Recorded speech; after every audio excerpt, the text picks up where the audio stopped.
नमस्कार, मैं अंजलि मिश्रा और स्वागत है आपका हमारे चैनल में। जम्मू कश्मीर में सियासत फिर गर्मा गई है। पीडीपी चीफ महबूबा मुफ्ती को नजरबंद कर दिया गया है। वो कश्मीरी पंडित के समर्थन में बडगाम जाना चाहती थी, लेकिन उन्हें इससे पहले ही उन्हें पुलिस ने नजरबंद कर दिया है। जिस बात की जानकारी महबूबा मुफ्ती ने खुद ट्वीट करके दी। उन्होंने ट्वीट करके बताया कि किस तरीके से उन्हें नजरबंद कर दिया गया है। वो कश्मीरी पंडित के समर्थन में बडगाम जाना चाहती थी, लेकिन उससे पहले ही उन्हें नजरबंद कर दिया गया है। उन्होंने अपने ट्वीट करके उन्होंने आगे लिखा इस पूरे मामले पर। उन्होंने लिखा कि कश्मीरी मुसलमान और पंडित एक दूसरे के दर्द के प्रति सहानुभूति रखते हैं। महबूबा मुफ्ती ने ट्वीट करके लिखा कि भारत सरकार द्वारा उनकी रक्षा करने में विफलता का विरोध कर रहे कश्मीरी पंडित के साथ अपनी एकजुटता व्यक्त करने के लिए बडगाम जाना चाहती थी। घर में ही नजरबंद कर दिया गया क्योंकि कश्मीरी मुसलमान और पंडित एक दूसरे के दर्द के प्रति सहानुभूति रखते हैं। यह उनके शातिर सांप्रदायिक आख्यान के फिट नहीं हो रहा था।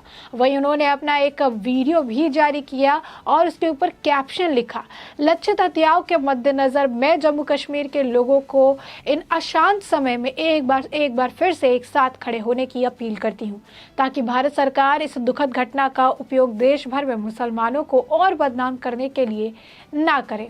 बता दें कि महबूबा मुफ्ती ने राहुल भट्ट को लेकर भी कुछ घंटे पहले ट्वीट किया था और लिखा था, उस विभत्स कृत्य की निंदा कर रही हूँ जहां चटूरा में एक कश्मीरी पंडित लड़के राहुल भट्ट की हत्या कर दी गई थी। एक और जीवन समाप्त हो गया और दूसरा परिवार तबाह हो गया। इस दुख की घड़ी में मेरी संवेदना और शोक का संतप्त परिवार के साथ है। यह कश्मीर के सामान्य स्थिति से झूठे दावों को भी खारिज करता है। बता दें कि गुरुवार को बडगाम में आतंकियों ने कश्मीरी पंडित राहुल भट्ट की हत्या कर दी थी।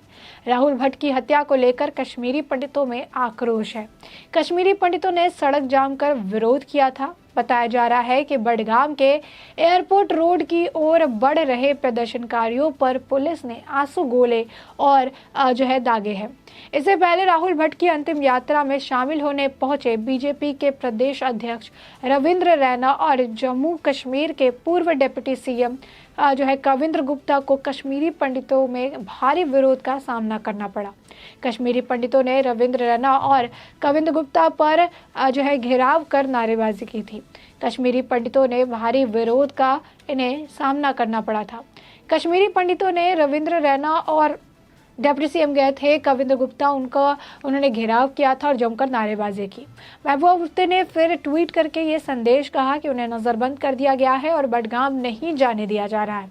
मुफ्ती ने कहा कि भारत सरकार द्वारा की गई उनकी रक्षा करने में विफलता का विरोध कर रहे कश्मीरी पंडितों के साथ अपनी एकजुटता को व्यक्त करने के लिए वो जाना चाहती थी, वो बडगाम का दौरा करना चाहती थी।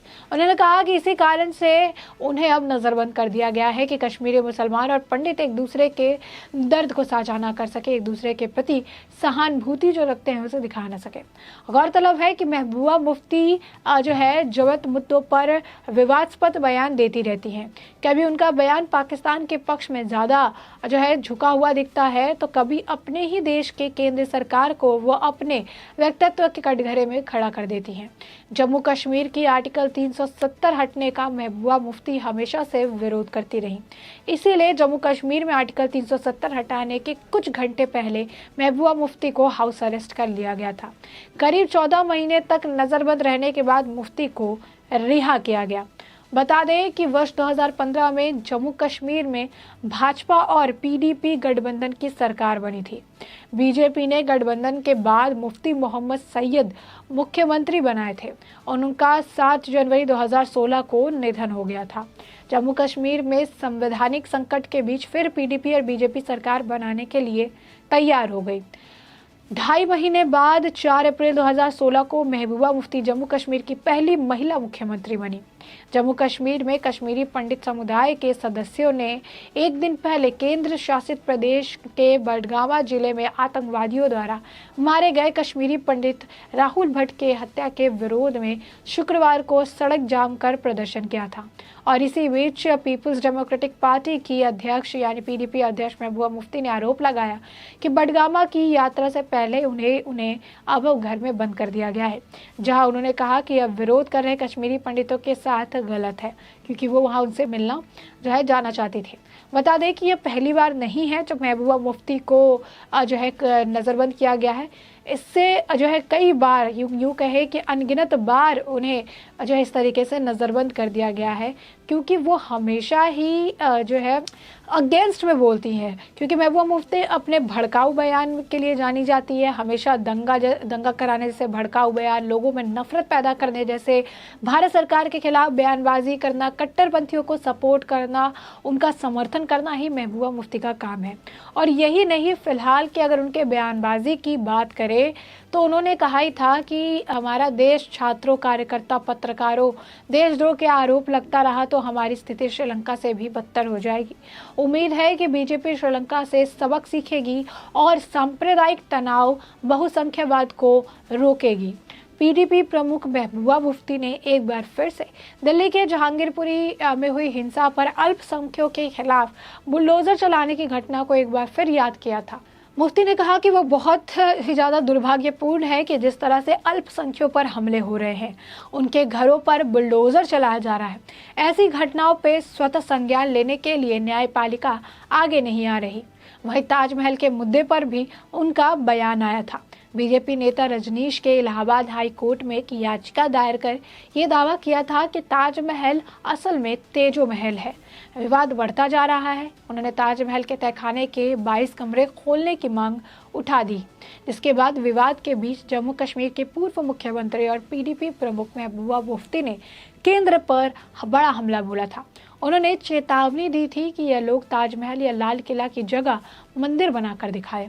पत्रकारों से बात करते हुए महबूबा मुफ्ती ने ये कहा था कि अगर इनमें दम है तो ताजमहल और लाल किला को मंदिर बनाकर दिखाए, फिर देखते हैं कि कितने लोग इस देश को देखने के लिए यहाँ आएंगे। महबूबा ने आगे कहा था कि मुगलों के वक्त जो चीज़ें बनी हुई है, जैसे ताजमहल, मस्जिद, जिन्हें किले के ये उन्हें बिगाड़ना चाहते हैं, उनके पीछे पड़े हुए हैं, इससे कुछ हासिल नहीं होगा।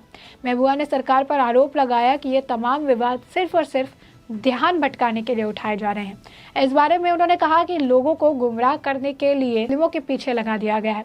जो देश का पैसा लूटकर विदेश भाग गए, उन्हें पकड़ने के बजाय ये सिर्फ उस जगह का विरोध करना चाहते हैं जिसका निर्माण मुगलों द्वारा किया गया। तो इसी से आप समझ सकते हैं कि महबूबा मुफ्ती का जो बयान है उसका पैटर्न क्या होता है। वो कट्टरपंथियों को सपोर्ट करती है, वो मुगलों को सपोर्ट करती हैं, वो पाकिस्तान को सपोर्ट करती हैं, वो जो है केंद्र सरकार, भारत की केंद्र सरकार पर वो निशाना बोलती रहती हैं, सरकार को गलत ठहराती रहती हैं, सरकार में कमियां निकालती रहती हैं, और जिस मुद्दे से उनका कोई नाता नहीं है उस मुद्दे पर भी वो बयान देती रहती हैं। उनके बयान ऐसे होते हैं कि किसी एक समुदाय को टारगेट किया जा रहा है, किसी एक समुदाय को भड़काने की कोशिश करती हैं। और यही कारण है कि अनगिनत बार उन्हें नज़रबंद कर दिया गया है, क्योंकि उनके जो बयान है, ये बयान कहीं ना कहीं सांप्रदायिक हिंसा को अंजाम देने के लिए काफ़ी होते हैं।